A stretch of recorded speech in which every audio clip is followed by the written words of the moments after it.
नमस्कार दोस्तों, मैं हूं आपका दोस्त संपत लोहार, एक और नए वीडियो के साथ नई जानकारी के साथ। मित्रों, आज धर्म, अध्यात्म और संस्कृति में हम चर्चा करेंगे एक बहुत ही महत्वपूर्ण पर्व गणगौर के बारे में। दोस्तों, हम जानते हैं हमारा देश विविधता में एकता वाला देश है। यहाँ पर हर राज्य की अलग अलग परंपराएं हैं, धार्मिक और सामाजिक पर्व हैं, त्योहार हैं।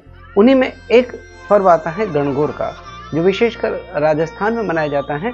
और राजस्थान से सटे हुए राज्य, विशेषकर जैसे मध्य प्रदेश, उसके भी निमाड़ एरिया में यह पर्व बड़े धूमधाम से मनाया जाता है, गणगौर का पर्व। तो आज हम चर्चा करेंगे गणगौर क्या है, यह कब मनाया जाता है और इसके पीछे जुड़ी हुई सबसे प्रचलित कहानी क्या है, कथा क्या है। वैसे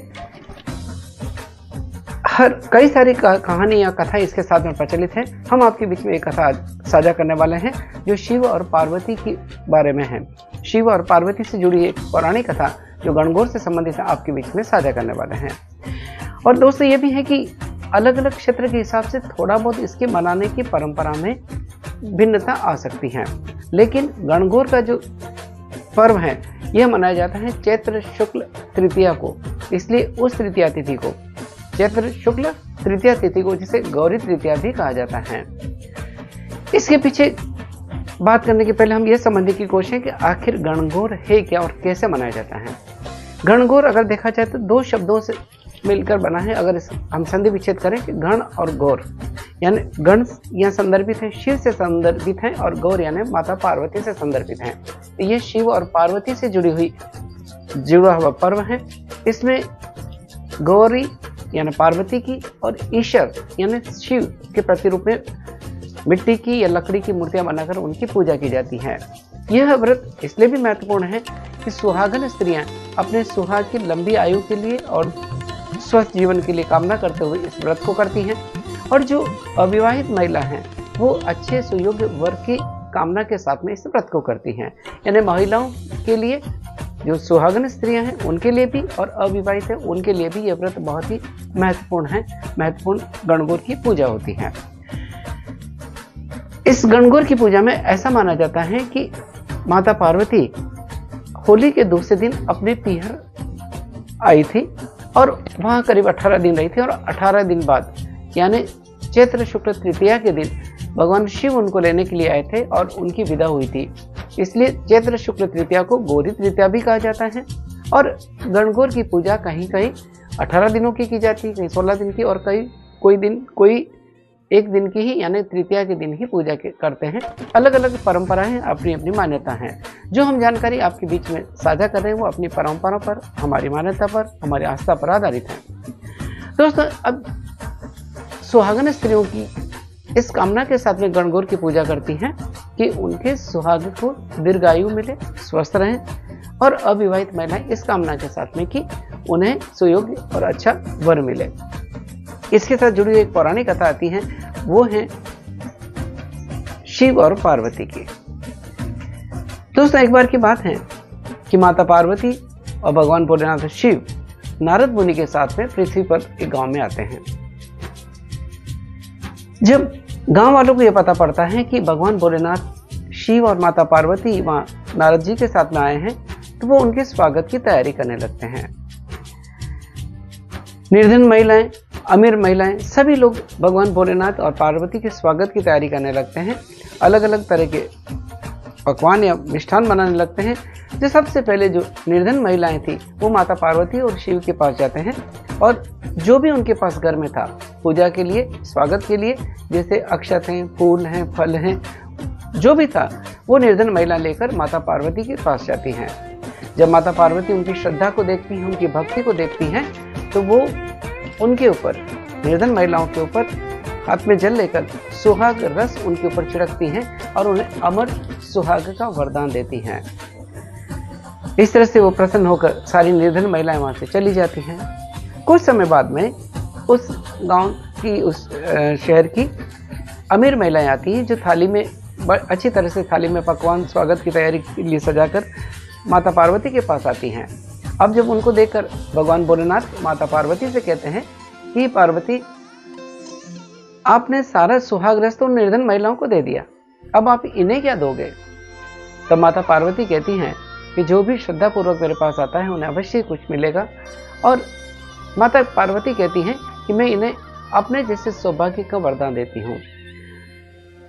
अमीर महिलाएं माता पार्वती की पूजा करती हैं और माता पार्वती इस भाव के साथ में अपने हाथ की अंगुली काटती हैं और उससे जो रक्त निकलता, उस रक्त के छींटे उन सारी महिलाओं के ऊपर डालती हैं, उनके पात्र पर गिरते हैं और जिसको जितना जितना सुहाग इस तरह से हर एक को मिलता है। इस तरह से माता पार्वती अमीर महिलाओं को भी और निर्धन महिलाओं को दोनों को भी वरदान देती हैं। अमीर महिलाओं को जिस तरह से कहते हैं कि उनके जैसा सौभाग्य मिले, सुहाग मिले, सौभाग्य मिले, और उस जिस तरह से निर्धन महिलाओं को कहती हैं कि उनको अमर सुहाग मिले। इस तरह दोनों महिलाओं को, यानी दोनों को वो सुहाग का वरदान देती हैं। कुछ समय बाद, थोड़ी देर बाद, माता पार्वती भगवान भोलेनाथ से अनुमति लेकर कहती हैं कि मैं नदी पर स्नान करने जाती हूँ। इस तरह से नारद और शिव जी को वो वहीं छोड़कर नदी पर स्नान करने के लिए माता पार्वती चली जाती हैं। माता पार्वती नदी पर स्नान करती हैं और स्नान के बाद में वो वहाँ पर नदी के किनारे ही रेत से शिवलिंग बनाती हैं और उसकी पूजा करती हैं। और उसके साथ में भोग लगाने के लिए, क्योंकि नदी पर कुछ नहीं, कोई नहीं था, तो वो रेत का लड्डू बनाती हैं और भगवान शिव को भोग लगाती हैं।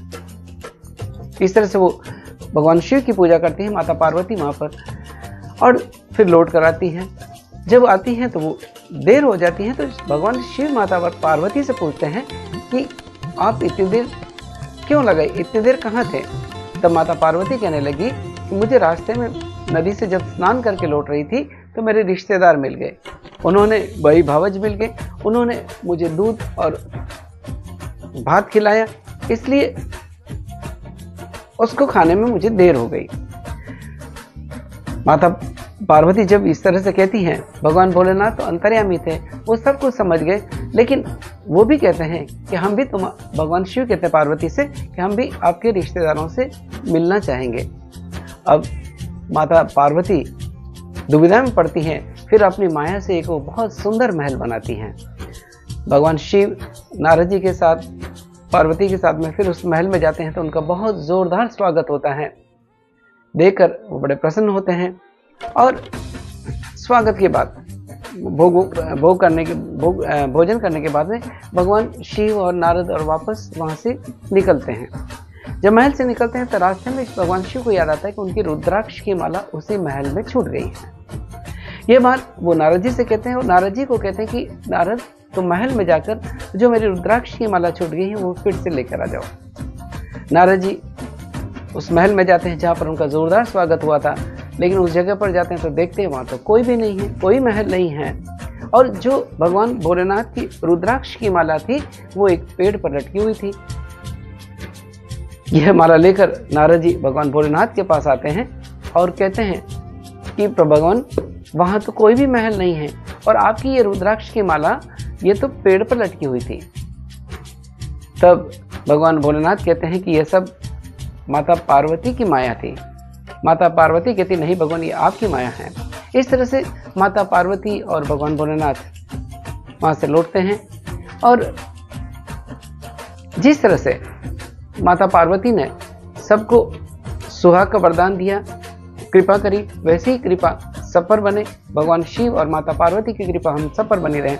गणगौर का पर्व, जिसमें विशेषकर गणगौर यानी एक मिट्टी या लकड़ी की जो मूर्तियाँ होती, ईश्वर और गणगौर, ईश्वर यानी शिव का प्रतिरूप है, उनको बहुत साज सजावट के साथ में, विधि विधान के साथ उनकी 18 दिन तक पूजा की जाती है।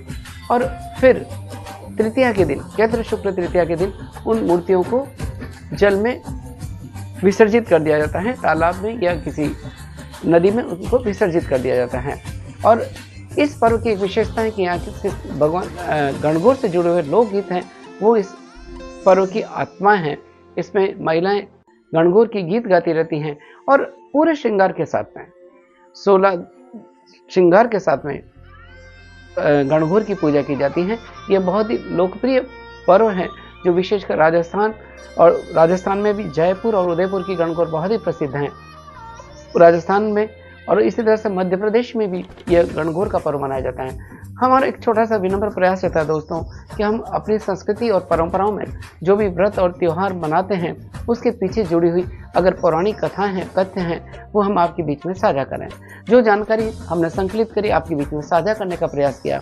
अगर हमारा ये प्रयास आपको अच्छा लगा है तो हमारे इस वीडियो को लाइक करें, शेयर करें, कमेंट करें और हमारे चैनल से जुड़े रहें और अपनी संस्कृति को जानें, अपने सनातन धर्म को और परंपराओं को जानें और भारत को विश्व गुरु बनाएं। इसी के साथ आपके दोस्त संपत लौर को इजाजत दीजिए। जय हिंद, जय भारत। सबको गणगौर की बहुत बहुत शुभकामनाएं।